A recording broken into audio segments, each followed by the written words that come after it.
நம் உயிரின் உயிரான தலைவர் எழுச்சி தமிழர் தலைமையிலே நடைபெற்றிருக்கிற இந்த வரலாற்று சிறப்பு வாய்ந்த பேரணி இன்றைக்கு ஒட்டுமொத்த இந்தியாவையும் திருச்சியின் பக்கம் திருப்பி இருக்கிறது.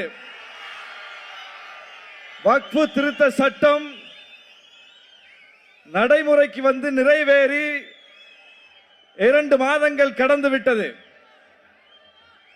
அந்த நேரத்தில் பாஜகவின் எதிர்நிலையில் இருக்கக்கூடிய கட்சிகள் ஒட்டுமொத்தமாக எதிர்ப்பு தெரிவித்தன. நீதிமன்றத்திற்கு போய் வழக்கு போட்டார்கள். அந்த நேரத்தில் போராட்டங்கள் நடைபெற்றன. ஆனால் 2 மாதங்களில் எல்லோரும் அடுத்தடுத்த வேலை திட்டங்களுக்கு சென்று விட்டார்கள்.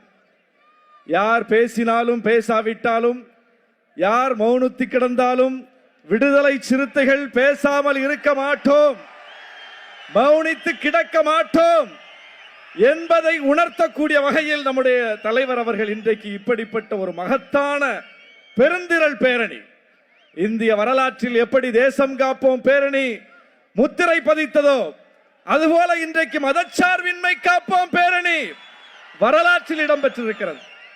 தேசத்தை காப்பாற்ற வேண்டும் என்றால் மதச்சார்பின்மையை காப்பாற்ற வேண்டும். மதச்சார்பின்மை இல்லை என்றால் தேசம் இல்லை என்கிற நிலை உருவாகிவிடும். எனவேதான் நம்முடைய எழுச்சி தமிழர் அவர்கள், தலைவர் அவர்கள் அதை உணர்ந்து இன்றைக்கு அரசியலமைப்பு சட்டத்தை பாதுகாக்கிற இந்த மகத்தான பேரணியை முன்னெடுத்திருக்கிறார். இது இன்றைக்கு எல்லோரையும் திரும்பி பார்க்க வைத்திருக்கிறது. எல்லா கட்சிகளும் தேர்தல் வேலை பார்த்து கொண்டிருக்கிற நேரத்தில் தலைமுறைக்கான வேலையை செய்கிற கட்சி விடுதலை சிறுத்தைகள் கட்சி, நாட்டை பாதுகாக்கிற வேலையை பார்க்கிற கட்சி விடுதலை சிறுத்தைகள் கட்சி என்பது திருச்சியில் நிரூபிக்கப்பட்டிருக்கிறது. வக்ஃபு திருத்த சட்டத்தை எல்லோரும் முஸ்லிம்களுக்கு எதிரானது என்று மட்டுமே பார்த்தார்கள். ஆனால் அதை தாண்டி இது அரசியலமைப்பு சட்டத்துக்கு எதிரானது என்று பார்க்கிற விரிந்த பார்வை, தொலைநோக்கு பார்வை பெற்றிருக்கிற ஒரே தலைவர் நம்முடைய தலைவர் எழுச்சி தமிழர். ஒரே கட்சி நம்முடைய கட்சி. எல்லோரும் இது முஸ்லிம்களுக்குள்ள பிரச்சனை, முஸ்லிம்களுக்குள்ள பிரச்சனை என்று அதை அப்படி பார்த்து கொண்டிருந்த வேளையில் அப்படி பார்க்க கூடாது. முஸ்லிம்களுக்கும் பிரச்சனை இருக்கிறது உண்மைதான். ஆனால் அதை விட புரட்சியாளர் அம்பேத்கர் எழுதி தந்த அரசியலமைப்பு சட்டத்துக்கு மிகப்பெரிய ஆபத்து இருக்கிறது.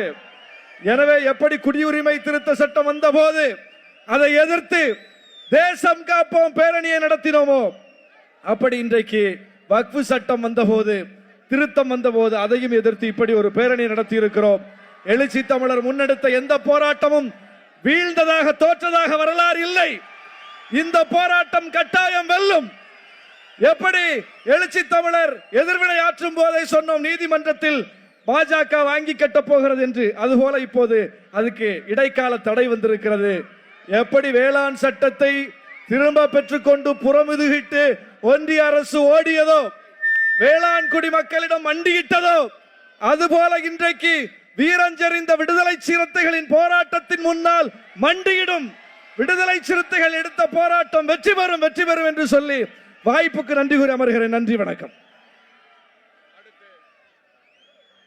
அடுத்து கட்சியினுடைய பொதுச் செயலாளர் அண்ணன் சட்டமன்ற